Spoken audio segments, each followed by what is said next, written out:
All right, guys, here we go. The reason for this video today is that Gareth Soloway over at In the Money Stocks, and also I'd like to give a shout out to Nick Santiago. He's a beast of a trader, a real good guy himself over there, but not, in front of the camera as much as Gareth is. And Gareth had this video that came out a couple of days ago. I'll put it in the, I guess, comments or description below. And basically, it's regarding the beginning of the end, that we've already reached or there's not going to be any new all-time highs for the S&P 500 or the NASDAQ. And actually, it might take us, 15 plus years to get back to our all-time highs. Okay. But first, I want to give you a little background on myself and my relationship to uh, Nick Santiago and Gareth Soloway over at In the Money Stocks. And I like to, I don't know, as an analogy, compare that to my, master's program in trading, my bachelor's. When I first started out, I got my basic foundation from a small group of guys who were retired basically. And was taught, the moving averages, your basic candle formations, your patterns like your, bull flag, bear flag, head and shoulders, that sort of deal. And then I went over, kind of peaked there, then found In the Money Stocks, went there. And as a teacher and coach back then, uh, it was a little tight on the budget. So, like every other coach, policeman, fireman I know of, we all had, side gigs, part-time jobs. And I mean, we were all doing side gigs before side gigs was even a term. But anyway, brown paper bag, for lunch. So anyway, that's how we pushed through there. And then, kind of peaked out and then got my PhD from a gentleman that's retired. He just actually manages his own money. And if you reach that spot, you don't have time, to teach or do social media, all your time spending, uh, talking with other professionals to keep the money that you have. But that's another story. And then that was about $250 an hour to do that. But anyway, let's get back to the why we're doing this video and Gareth talking about, maybe another 15 years before we hit those all-time highs. But basically, let's start from the beginning here. And we're looking at the NASDAQ, the monthly chart. Each, candle's 1 month of price action. And I think the cleaner, you keep these charts, the easier it is to see things. And also, I mentioned the two most important moving averages on the chart are the 20 and the 200. And I'll allude to that a little more later. And then show you a couple of absolutes. Yeah, there are absolutes, 100% sure deals uh, in, the markets, no matter what anybody says.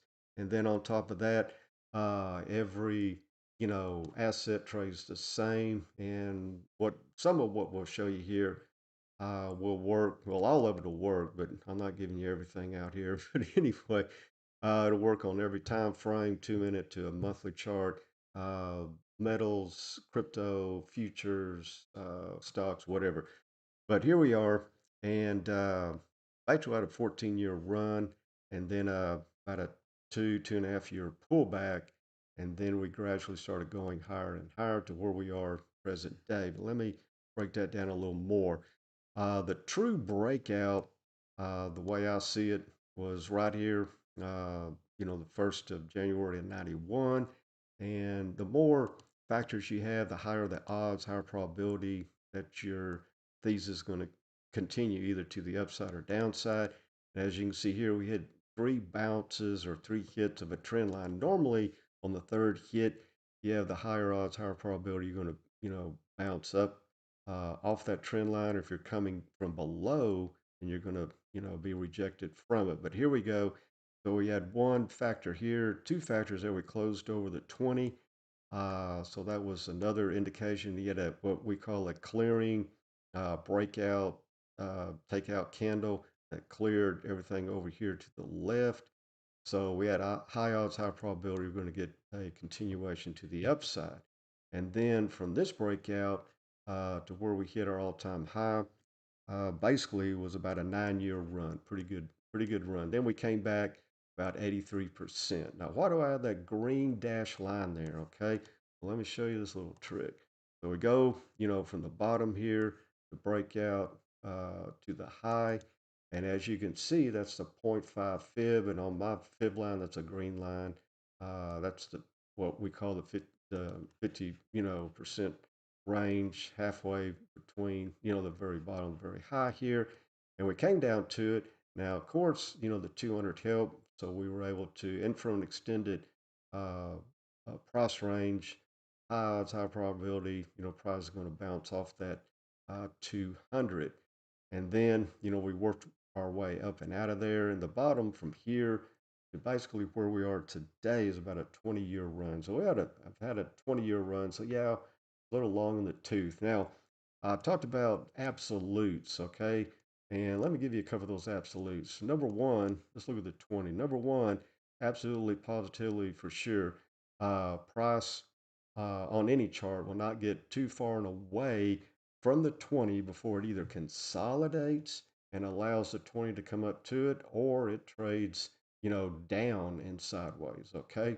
So you're always going to hit the 20. One thing to remember, as you get far and away from the 20, you want to start thinking about scaling out. You don't want to get in. Well, you pull up any chart, doesn't matter again, timeline or what asset. If you're far and away from the 20, you want to look, more at a possible pullback into that 20 before taking a position. You don't want to, that's one key thing. You want to trade with the 20 and not far away from it if you're going, to the long side. And another absolute 100% guarantee in technical analysis is that the 20 and the 200 will come together. Okay.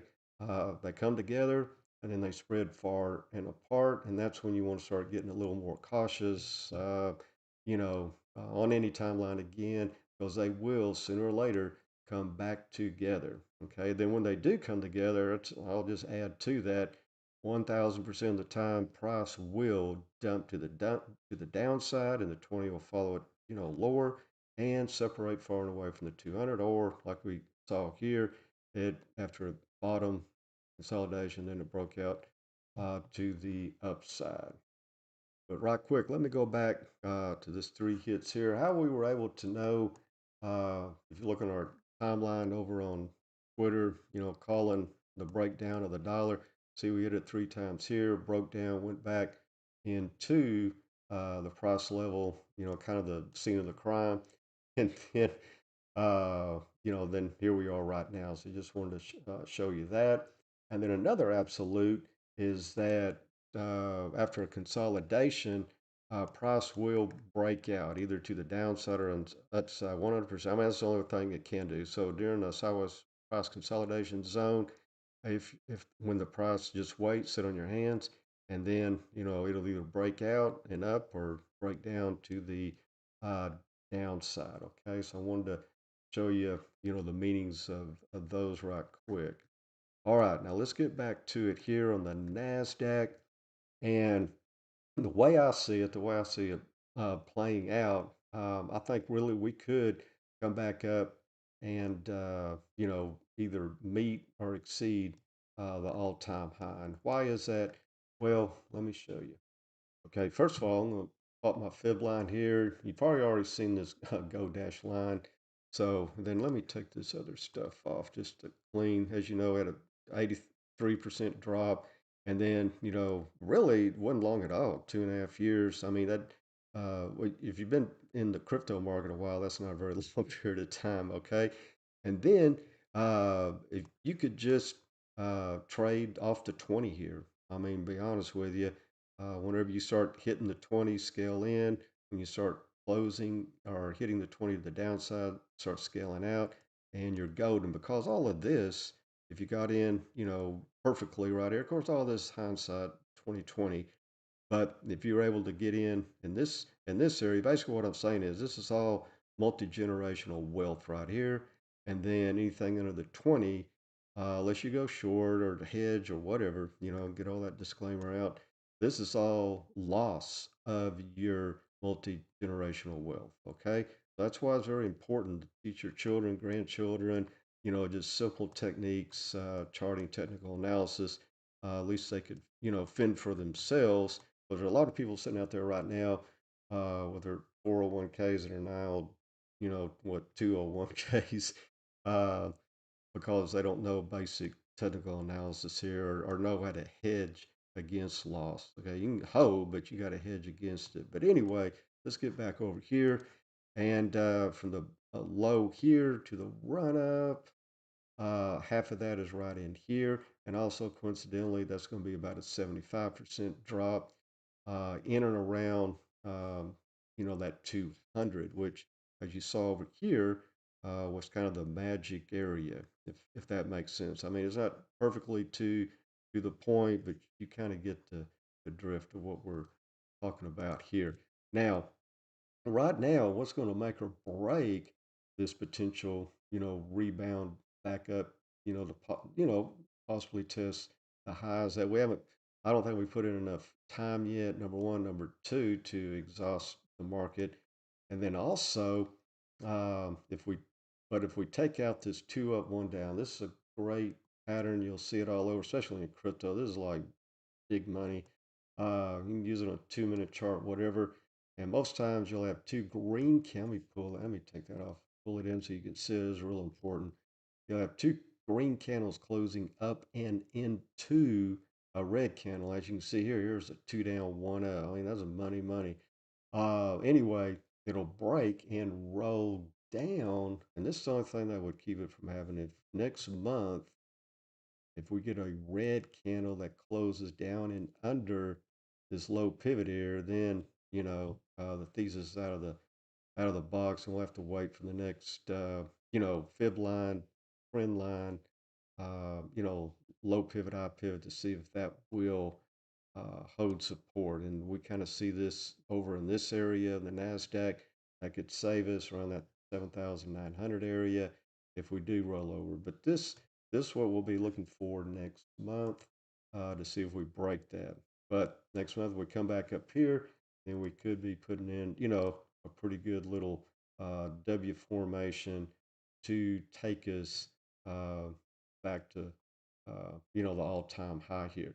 And but what's very important with this W formation, well, there's only basically three ways a market uh, bottoms out. It'll do a V-shaped recovery, a W formation, but you want the 20. The secret is that the 20 needs to be coming through here at some level, and this low pivot on this side, this shoulder here. So you have a low, higher low hits that 20 solidly, and then it doesn't break it, and then continues up. Okay, and then you have the last one. Basically, there's two variations where this is all downtrend, and then you go sideways far and away, and then you start doing your W's up, or you just do kind of like a five prop hand bottom, kind of a U shape there.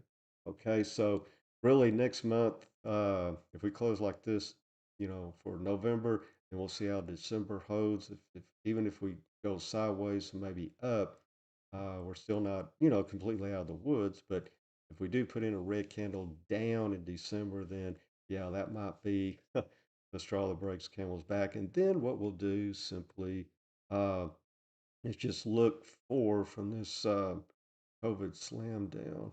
I'm allowed to say that. The point 618 fib is pretty strong. You see, even from the COVID slam down up, see what we're talking about again. I mean, you can't make this stuff up. Uh, how we came down into that 50% zone right here, consolidating, and then trying to get back up. But if we lose it, yeah, the next level is going to be this high pivot here. And it's all a zone. Think of a boxing ring with the ropes kind of bending, so to speak. And that area, let me get that out of the way. This area in here, basically 9,000. We could have 9,000 in that zone and see if we can't bounce. Okay. But anyway, that's the theory. That's the thesis that we can still uh, run from run from this level because we haven't completely demolished this whole leg that we put in from the low to the high. There's still areas in here we can rebound from, gain momentum from, and work our way up and out of here. But okay, guys, thanks so much for watching the video, and we will see you on the chart.